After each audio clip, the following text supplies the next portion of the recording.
오늘 본문은 참 유명하고 다 알고 있는 그런 본문입니다. 오라 나는 공고한 자로다. 공고한 사람이로다. 사도 바울이 고뇌에 차서 외치는 이 탄식은 너무나도 유명한 본문이면서 한편으로는 참 우리를 머리 아프게 하는 본문이기도 합니다. 그 대단한 사도 바울이 그렇게 곤고하다라고 고뇌할 정도면 나는 어떻게 고뇌해야 되나 그런 생각이 들기도 합니다. 그런데 사실 오늘 본문은 이 본문을 연구하는 학자마다 그리고 설교하는 설교자마다 조금씩 다르게 해석하는 본문이기도 합니다. 아까 로마서 7장 24절 오라 나는 공고한 사람이로다 이야기를 하였는데 어떤 사람은 이 고뇌, 이 곤고함을 두고 어떤 사람은 어떻게 말하냐 하면 이것은 그리스도인의 중생 전의 이야기다. 예수님 믿기 전의 이야기다 라고 말을 합니다. 그리고 어떤 사람은 반대로 아니다. 이것은 예수님을 믿는 사람이 하는 고뇌이다 라고 이야기를 합니다. 각자 여러 가지 이유를 제시하는데 조금 흥미로운 것은 양측 다, 이 극단에 있는 모두 다 똑같은 근거를 두고 다른 주장을 하는 부분이 있습니다. 그것이 뭐냐 하면 바로 고뇌입니다. 이 어떤 측은 이것은 중생 이전이다 말하는 사람은 이 고뇌가 어떻게 예수님 믿는 사람이 이런 고뇌를 하겠느냐, 이런 예수님 믿는 사람은 이런 고뇌를 하지 않는다라고 말을 하기도 합니다. 반대로 아니다, 이것은 중생 이후의 본문이다 라고 말하는 사람은 예수님 믿는 사람일수록 고뇌하게 된다라고 이야기를 합니다. 여기 계신 성도님들은 오늘 본문을 어떻게 해석하시는지 모르겠습니다. 여러분들이 보시기에 이 본문은 중생 이전입니까? 아니면 중생 이후입니까? 네, 대답을 기대하진 않았습니다. 그런데 사실 학계의 주류 의견은 사실 후자입니다. 이것은 중생 이후의 본문이다라고 많이들 이야기합니다. 여러 가지 근거가 있습니다. 바울의 시제가 과거형이 아니라 현재형이다. 아니면 오늘 우리가 읽은 22절에 있는 속사람의 이 이야기가 하나님을 법을 즐거워한다라고 하였는데 이것은 예수님 믿는 사람의 특징이다라고 이야기를 합니다. 그리고 무엇보다도 제가 집중하고 싶은 부분은 무엇이냐 하면 중생한 사람이야말로 그렇게 고뇌한다. 자신의 죄성을 더욱더 민감하게 바라보며 고뇌한다라는 사실입니다. 무슨 말이냐면 제가 처음 사역할 때 첫 사역지에 어떤 친구 이야기를 해볼까 합니다. 그때 그 친구, 지금은 성인이지만 그때 그 친구는 중학생이었습니다. 제가 그 친구의 어머니와 면담을 하다가 들은 이야기인데 그 친구와 그 어머니, 정말 신앙 좋은 친구였는데요. 그 중학생 친구가 어머니와 이야기하면서 어느 날 울면서 그 어머니에게 하소연하였다라고 합니다. 어떤 이야기를 하소연하였냐 하면 음란물을 보기 싫은데 보게 됩니다. 엄마, 저 어떻게 해야 됩니까? 내가 너무 보기 싫은데 보게 된다라고 그렇게 울면서 자기 어머니에게 하소연하는 제가 담당하던 중학교 친구가 있었습니다. 저는 그 이야기를 들으면서 이런 생각을 하였습니다. 과연 이 친구가 자기가 음란물을 보였다고 울면서 이렇게 고뇌하는, 오라 나는 공고한 자로다라는 고뇌하는 이 친구가 만약 예수님 믿지 않는 평범한 중학생이었다면 어땠을까? 그 생각을 혼자 잠깐 해보았습니다. 어땠을 것 같습니까? 우리도 다 청소년기를 지나고 사실 그때 신체적인 특성상 그런 유혹에 너무나도 약한데 어쩌면 자연스럽게 지나가는 친구들도 있을 것입니다. 양심의 가책을 조금 느끼는 친구들도 있을 것 같습니다. 그러나 이 친구는 그리스도인이었기 때문에 눈물 흘리며 고뇌하였습니다. 오라 나는 공고한 자로다. 물론 그 단어는 말하지 않았지만 자기 어머니에게 울면서 말했습니다. 어머니 어떻게 해야 됩니까? 엄마 나는 어떻게 해야 됩니까? 라는 고뇌가 이 친구에게 있었습니다. 바로 이것이 사도 바울이 오늘 본문에서 말하는 바입니다. 함께 우리 로마서 7장 22절에서 23절 본문을 다시 한번 우리가 찬찬히 한번 읽어보길 바랍니다. 함께 가진 성경으로 읽도록 하겠습니다. 22절, 23절입니다. 내 속사람으로는 하나님의 법을 즐거워하되 내 지체 속에서 한 다른 법이 내 마음의 법과 싸워 내 지체 속에 있는 죄의 법으로 나를 사로잡는 것을 보는도다. 아멘. 또 오늘 본문은 아니지만 오늘 본문 앞에 17절 본문도 있는데요, 제가 한번 대표해서 읽어보도록 하겠습니다. 17절 본문입니다. 이제는 그것을 행하는 자가 내가 아니요 내 속에 거하는 죄니라. 아멘. 그리스도인은 하나님을 믿기 때문에, 그리스도인은 하나님을 사랑하기 때문에, 예수님을 믿기 때문에 하나님의 뜻대로 살아가고 싶습니다. 예수님을 믿어 중생한 마음이 있습니다. 우리 속사람이 있습니다. 하나님의 법을 즐거워하기 때문에 그 길로 달려가고 싶은 것이 그리스도인입니다. 그러나 사도 바울은 우리 안에 우리를 대적하는 죄가 있다, 죄성이 있다 라고 이야기합니다. 우리의 속사람과 싸워서 우리의 속사람을 이겨서 우리를 죄 아래 묶어버리는 그 죄성이 있다 라고 이야기를 합니다. 여러분, 그러면 우리 안에 있는 죄성이 무엇입니까? 성경이 말하는 죄성이 무엇입니까? 창세기에 보면 뱀이 아담과 하와를 유혹할 때 뭐라고 이야기했는지 혹시 기억하시나요?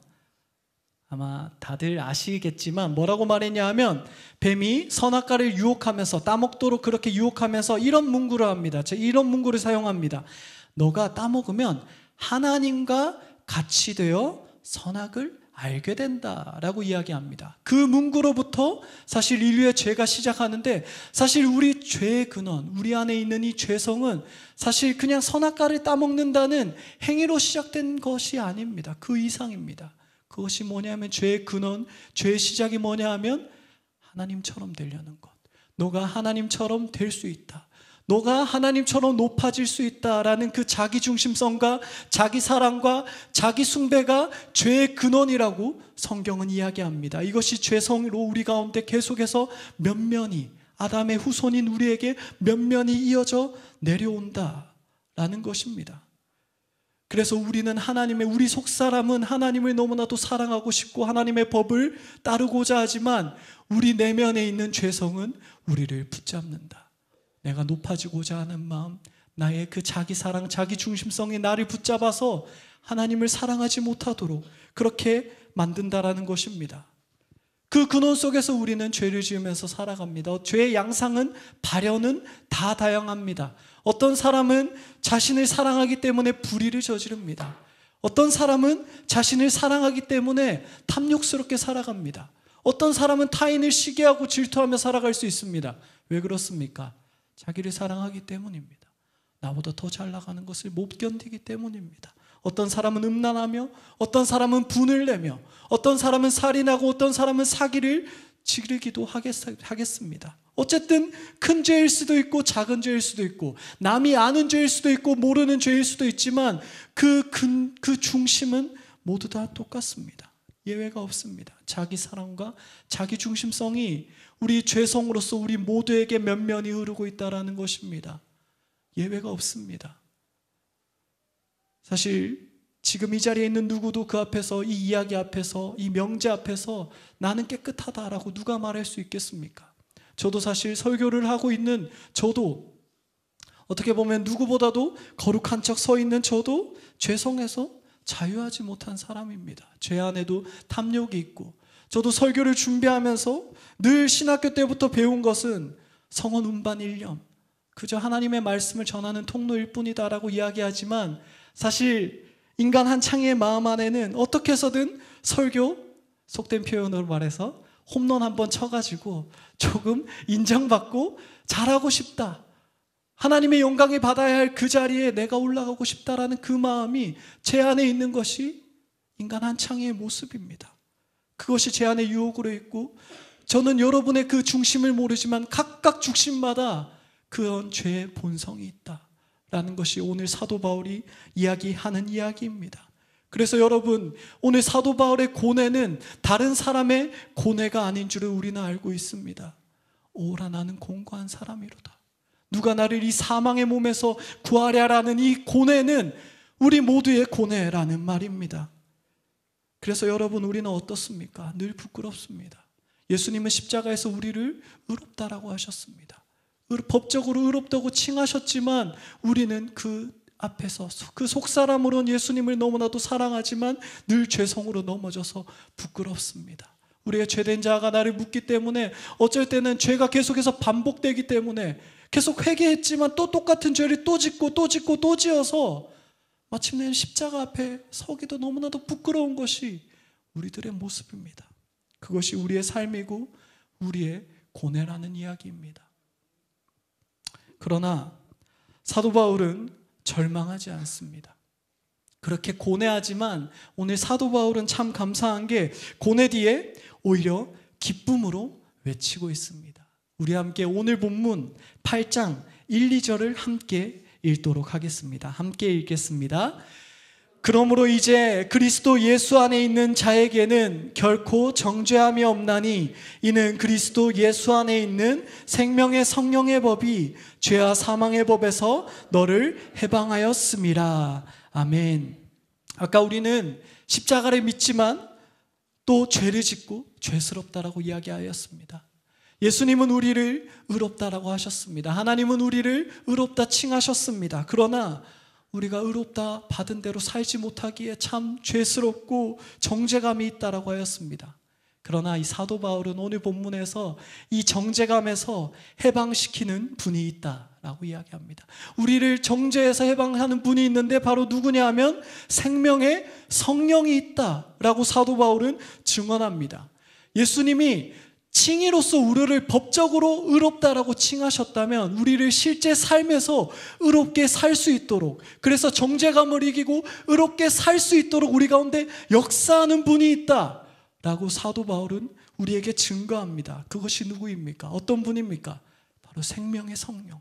생명의 성령. 예수님을 믿는 자에게는 생명의 성령이 임하여서 우리가 받은 그 의롭다 칭함 받은 대로 실제로 살아내도록 역사하신다 라고 이야기하는 것입니다.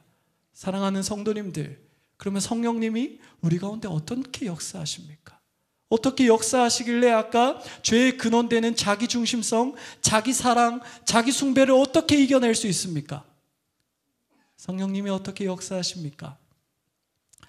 제가 초대교회 교부 아우구스티누스가 그의 책 영과 문자라는 책에서 쓴 내용을 좀 가져왔는데 제가 앞에 띄워달라고 부탁드렸는데요. 제가 한번 읽도록 하겠습니다. 영과 문자에 나오는 책을 직접 인용하였습니다.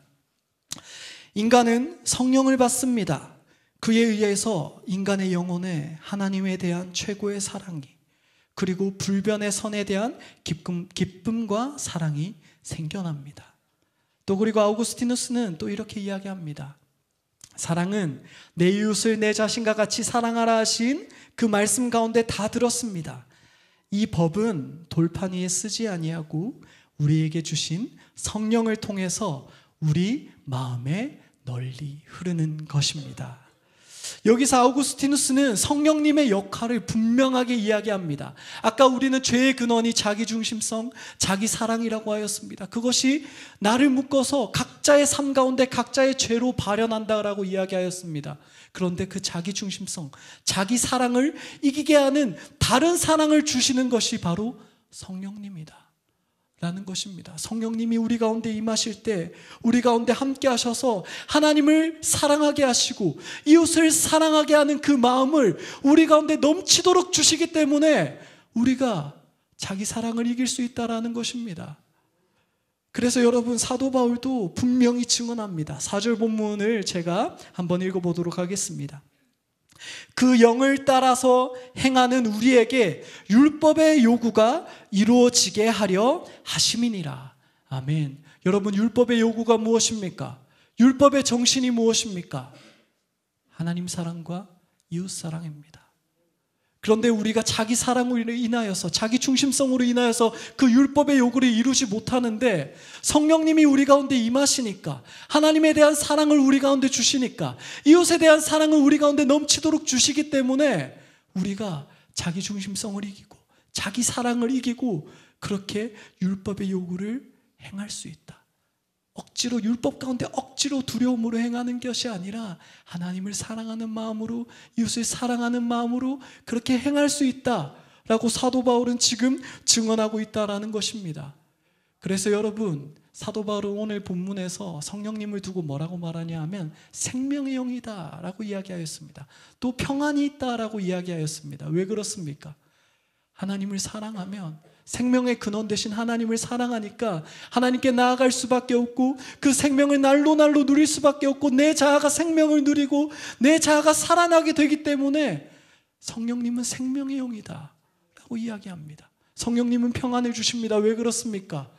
내 이웃을 사랑하게 되니까, 내 이웃을 용납하게 되니까, 그 관계 가운데 평안이 일어나게 되니까 성령님이 평안을 주신다라는 것입니다. 잠깐 제 이야기를 해볼까 합니다. 사실 대단한 이야기는 아닙니다. 그래서 예하러 쓸까 말까 정말 고뇌하고 고뇌했습니다. 지난주 김동주 목사님의 표현을 빌리자면 사실 조금 짜치는 이야기입니다. 좀 양해해 주시면 감사하겠습니다. 제가 어느 교회 교육부에서 사역할 때 어떤 선생님 한 분이 저를 별로 안 좋아하셨습니다. 안 좋아하셨던 것 같습니다.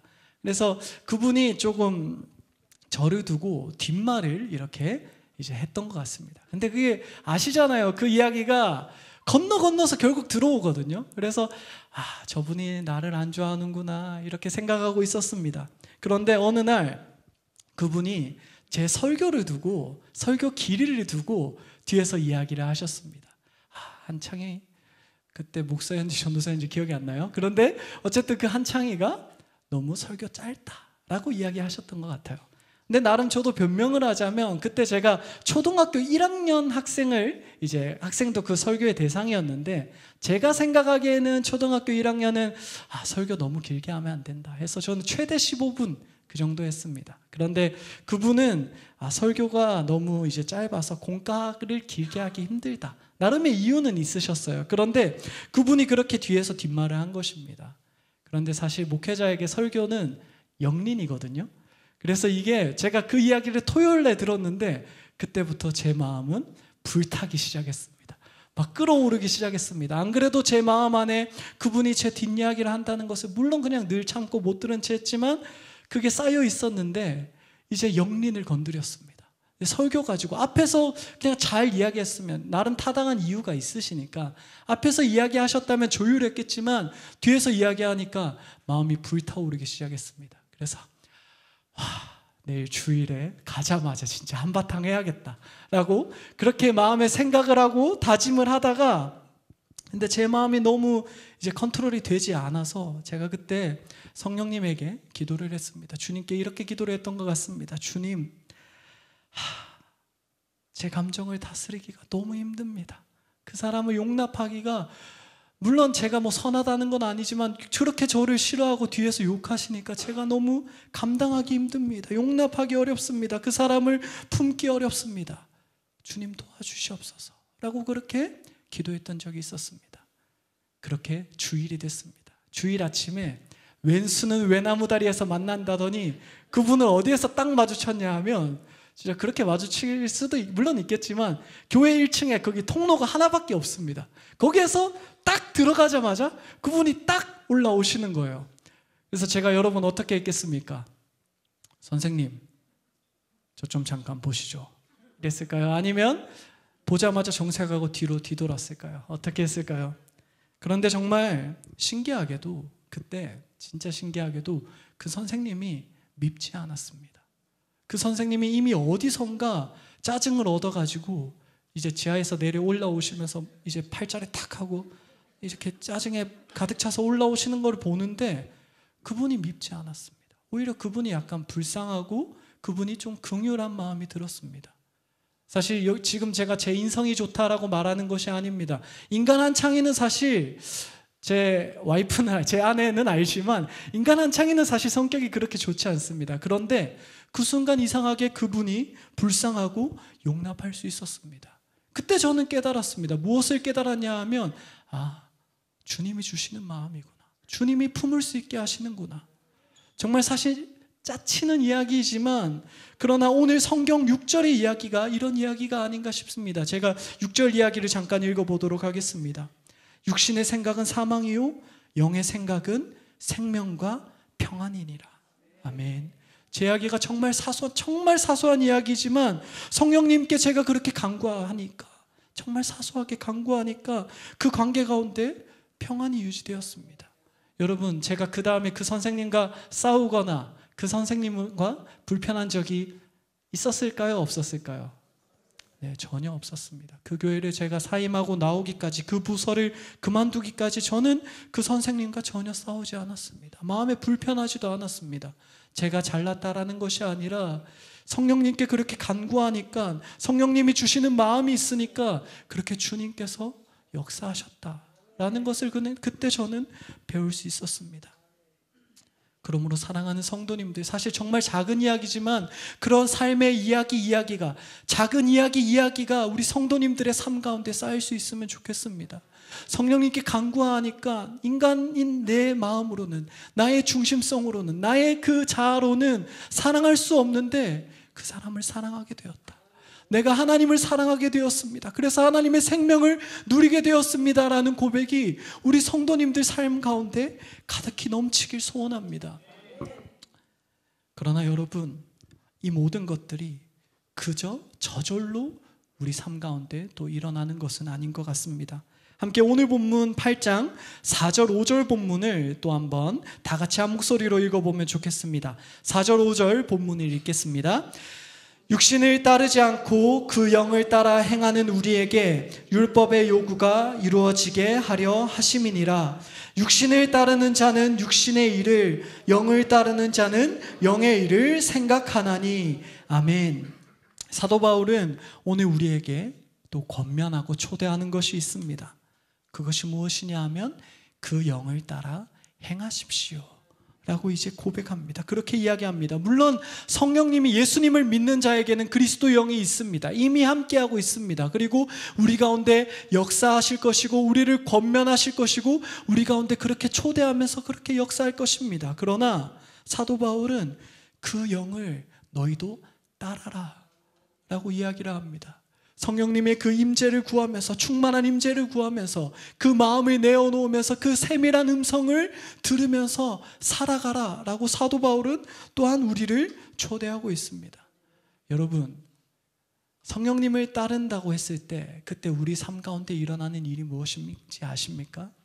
오늘 성경은 영을 따르는 자는 영의 일을 생각하느니라 라고 이야기합니다. 여기서 생각은요, 프로네마라는 단어인데 그저 잠깐 스쳐 지나가는 생각을 이야기하는 것이 아닙니다. 여기에서 생각은 뭐냐 하면 마음의 지향성, 계속해서 지속적인 생각, 계속해서 품는 생각을 의미합니다. 이것이 무엇이냐 하면 우리가 성령님에게 우리의 마음을 계속해서 드리고, 우리가 성령님의 충만한 임재를 구하면서 성령님의 그 음성에 귀를 기울이고 그렇게 살아갈 때 우리의 마음의 일상의 그 마음의 생각이 성령님이 주시는 생각으로, 하나님 사랑과 이웃 사랑으로 가득 찬다라고 사도 바울은 지금 증언하고 있는 것입니다.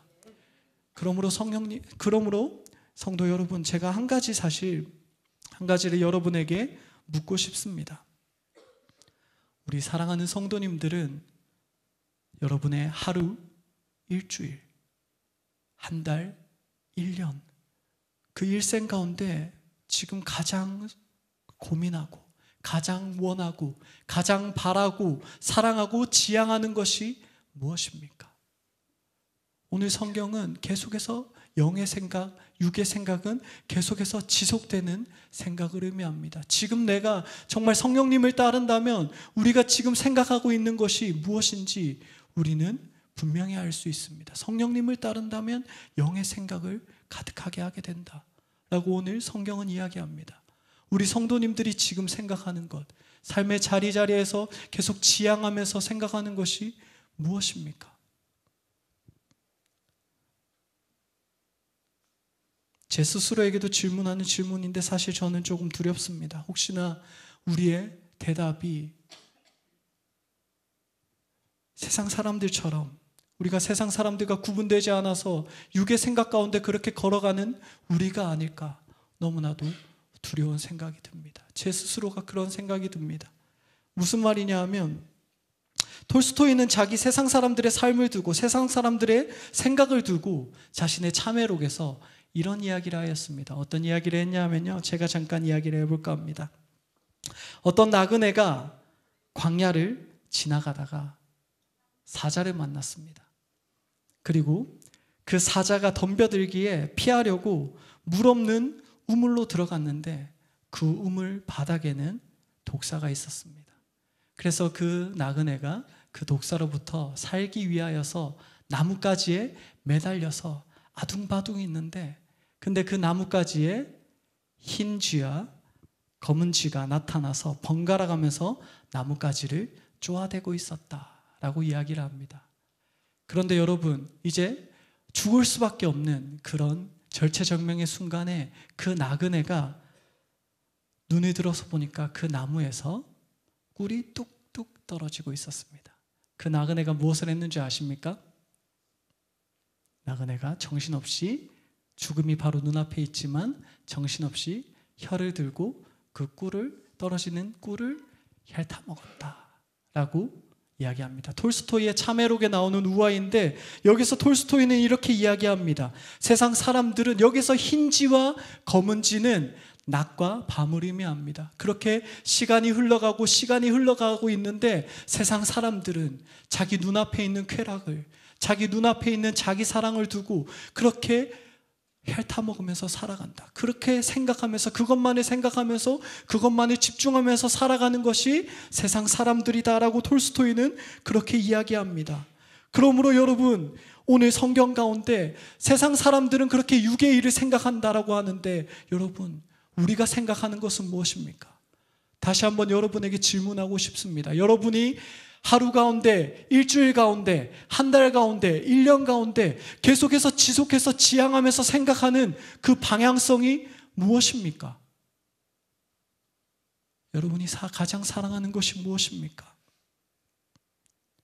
그러므로 사도 바울은 우리에게 권면하며 우리에게 간절히 이야기합니다. 무엇이라고 이야기합니까? 육신의 일을 생각하지 말고 영의 일을 생각하십시오. 성령님을 따르십시오라고 우리를 초대합니다. 육신의 일을 생각하지 말고 영의 일을 생각하십시오. 육신의 일을 생각하지 말고 영의 일을 생각하십시오.